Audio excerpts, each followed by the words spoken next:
నమస్కారం వీవర్స్. కొత్త ఇంటి ప్రవేశం అప్పుడు పాలు పొంగించమనేదెందుకు? గతంలో కట్టెల పొయ్యి మీద వంట చేసేవారు. శుభ పర్వదినాల్లో 2 బియ్యపు గింజలను పాలల్లో వేసేవారు.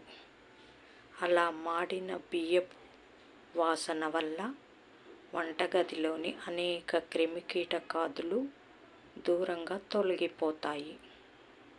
కాలం మారుతుండటంతో బతుకు తెరువు కోసం అనేక చోట్లకు జనం తరలి వెళ్ళటంతో వెళ్ళిన చోట పాలు పొంగించి బియ్యం వేసి ఉడికించి పొంగలిని నైవేద్యంగా భగవంతునికి సమర్పించమని పెద్దలు ఆచారంగా ఈ నియమాన్ని పెట్టారు.